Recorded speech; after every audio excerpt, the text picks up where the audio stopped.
The brilliant Brazilian Grand Prix has finished with Max Verstappen's statement victory, but the results are not yet official. That is because, in total, 7 drivers are investigated by the stewards for several different reasons at Interlagos. Sunday race opened with an unexpected series of events that threw the drivers, teams and spectators into a whirlwind of suspense and controversy. It all began when Aston Martin's Stroll veered off during the formation lap, colliding with a sign and becoming lodged in the gravel, bringing an immediate halt to the race proceedings. This incident not only disrupted the flow, but created a sequence of procedural questions and potential violations under the FIA's watchful eye, reshaping the tone of the event before the first official lap had even taken place. As the drivers attempted to regroup for another formation lap, the race conditions became more complex. The decision to abort the start triggered both confusion and a high-stakes opportunity for teams to make adjustments to their cars, although within the boundaries of FIA regulations. Given the unexpected pause, the pit crews scrambled to their cars on the grid, attending to the finer details that could impact tyre performance, aerodynamics, and overall race readiness. However, this quick intermission on the grid came with stringent restrictions. Teams were not allowed to make adjustments to specific aspects of the car once the wheels were bolted on. It was here that Mercedes' actions drew the scrutiny of the FIA. Both of their drivers, Lewis Hamilton and George Russell, are now at the centre of an investigation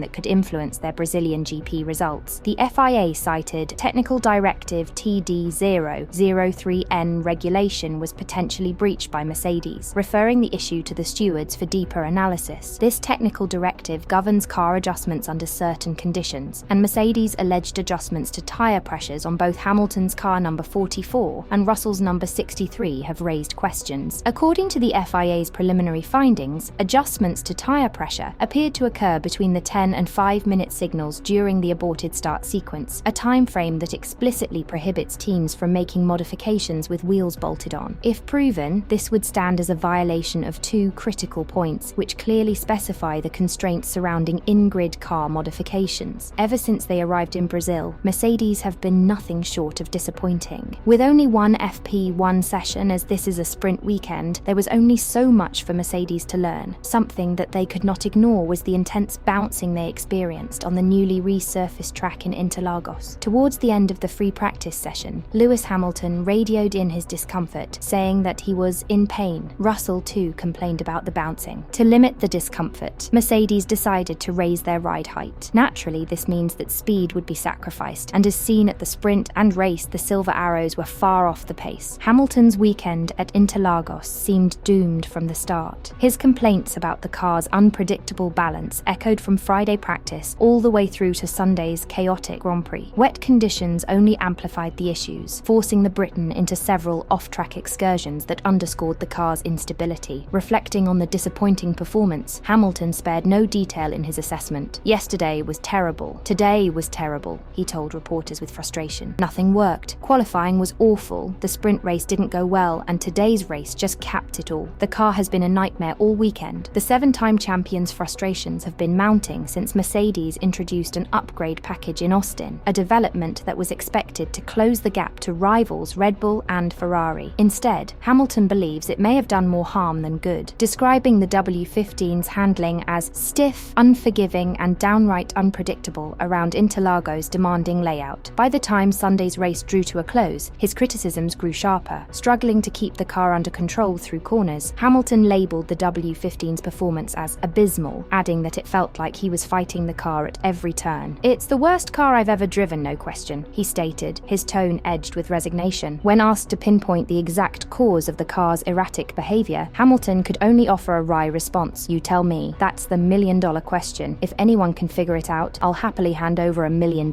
His words spoke volumes about the perplexing nature of the W15's issues, which have left Mercedes engineers scratching their heads. After narrowly securing a 10 peso finish, Hamilton reflected on his struggle. Starting 15th on the grid and gaining an early position due to Carlos Sainz's pit lane start, he climbed to 11th by the end of lap 1 but couldn't progress further. He even dropped to 15 pesos after an off-track detour but managed to claw his way back to finish just ahead of Sergio Perez. "We were just slow," he told Sky Sports F1. "The car was unbelievably tough to handle, but I have to thank the garage crew who worked tirelessly. Everyone back at the factory will feel this one too. It could have been a win if we had the pace. The car just felt like a plank. No suspension, bouncing on the tyres and barely putting power down. He continued. It was by far the worst ride we've had, especially through corners. Just so stiff. But hopefully, the remaining circuits aren't as bumpy. I could definitely use a holiday. Russell's frustration in Brazil highlighted the fine margins that can make or break a race, especially in unpredictable conditions like those at Interlagos. When he took the lead at the start, the Mercedes driver looked poised to capitalise on the difficult weather and chaotic atmosphere that defined the weekend. Yet, when he followed Mercedes's pit strategy instead of his own intuition, he saw a potential podium slip through his fingers. The race had all the hallmarks of a classic. After the original start was aborted due to Lance Stroll's crash in the formation lap, Russell made a brilliant getaway, surging past pole-sitter Norris at turn 1. As the rain intensified, Russell skillfully held off Norris, keeping the McLaren at bay despite the British driver's relentless pursuit through the slippery conditions. Then came the turning point. A virtual safety car was briefly deployed after they rounded the final corner, but both drivers stayed out, opting to pit shortly afterward, mere moments before the red flag for Colapinto's crash changed the entire race. This red flag allowed Verstappen, Ocon and Gasly, who had stayed out, to change to fresh tyres without losing track position, giving them an advantage Russell and Norris couldn't overcome. When racing resumed, the gap was simply too great to close, with Verstappen storming ahead to take a commanding victory, while the Alpine duo surprisingly filled out the podium. Russell's decision weighed on him as he reflected on what might have been. The race's outcome also brought to mind his earlier experience at Spa, where his independent call not to pit almost earned him a stunning victory, albeit one that ended with a painful disqualification. That one still stings, but today was a tough one too. When you're in that car, you can sometimes see things from a different perspective than the team, but in these moments you have to make split-second calls. For a team used to dominating, the struggles in Brazil felt like an unfamiliar low point. The atmosphere was tense, with both drivers visibly frustrated. What was clear was that the Mercedes did not look like an easy car to drive all weekend. Issues that they both faced during the race were brake issues throughout the race, finding it difficult to stop the car, as well as struggling to get the tyres up to an optimum temperature, not ideal for a wet race. And despite no upgrades brought to Brazil by the Silver Arrows, the British duo were running slightly different specifications, and likely will for the remainder of the season. It was a rather disappointing weekend for Mercedes, despite both drivers finishing in the top 10. Russell would have hoped for more on the track, where he got his maiden F1 win, and Hamilton rounded out his final Brazil race with Mercedes with struggle. Do you believe Mercedes' alleged tyre pressure adjustments and Russell's strategy decisions were critical to their performance, or was the car itself the biggest obstacle this weekend? Let us know in the comments. Until next time, goodbye for now.